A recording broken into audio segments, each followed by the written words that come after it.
Probi, proba, probi, probi, proba, probi, proba, proba.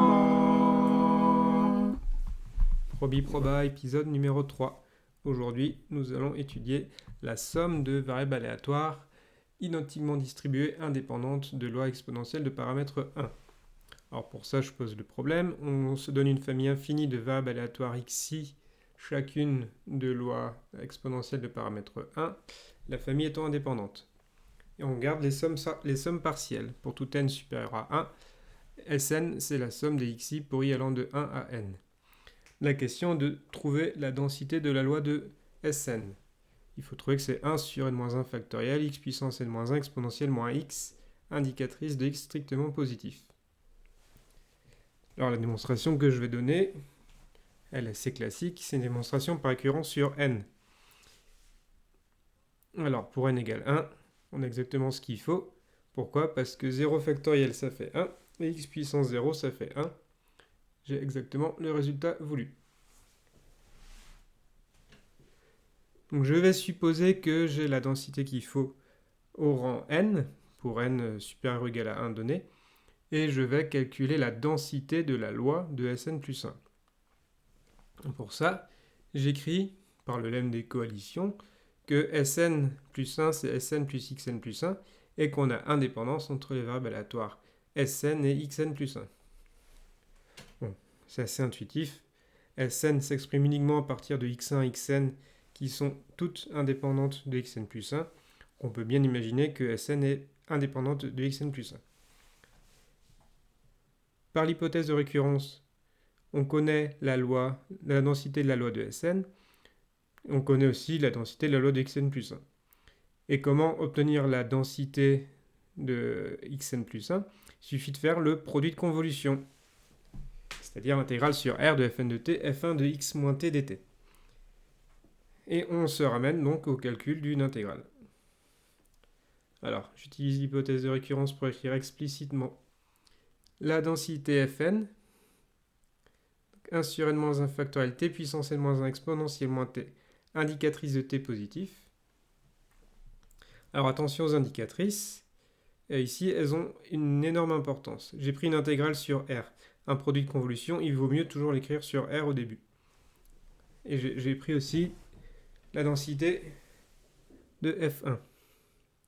Et ici l'indicatrice, c'est indicatrice de x moins t positif. Donc première étape, j'ai mis supérieur ou égal, c'est pas grave, ça change rien. Première étape, ça va être d'étudier ce produit d'indicatrice, indicatrice de t supérieur ou égal à 0 fois indicatrice de x moins t supérieur ou égal à 0. On va réussir à l'exprimer de façon un peu plus simple. C'est un raisonnement qu'il est utile de savoir faire et refaire. Voilà, donc imaginons déjà que x soit négatif. On ne peut pas avoir t positif et x moins t positif si x est négatif. Donc le produit des deux indicatrices, il vaut 0 si x est négatif. On suppose maintenant x positif. Alors est-ce qu'on peut avoir à la fois t positif et x moins t positif ? Oui, on a t positif et x moins t positif si et seulement si t est entre 0 et x. Donc conclusion de ce petit raisonnement, le produit de l'indicatrice de t positif et l'indicatrice de x moins t positif, c'est aussi le produit de l'indicatrice de x positif, et de t appartient à l'intervalle 0x. Voilà. En quoi ça va nous être utile ? Eh bien, on a réussi à exprimer ce produit d'indicatrice en un autre produit d'indicatrice, mais l'une de ces deux indicatrices ne dépend plus de t. On va pouvoir le sortir de l'intégrale. Et c'est beaucoup plus facile à gérer une seule indicatrice dans une intégrale. On va pouvoir mettre cette information dans les bornes d'intégration. Alors, qu'est-ce qu'on va remarquer d'autre ? Une exponentielle ici, de moins x que je peux sortir. Les deux indicatrices, je vais sortir l'indicatrice de x positif. Et il me reste 2-3 choses à gérer. Alors, l'indicatrice de t appartenant à 0x, je la mets dans les bornes d'intégration.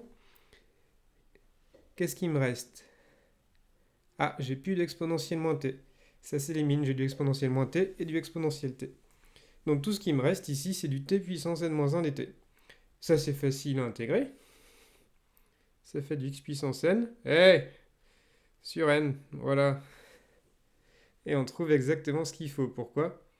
Parce qu'on a du n fois n-1 factoriel, exponentielle moins x, indicatrice de x positif. On n'est plus très loin. Parce que ça vaut n factoriel, bien sûr. Voilà. Et on est content. Parce qu'on a prouvé notre résultat par récurrence. Super!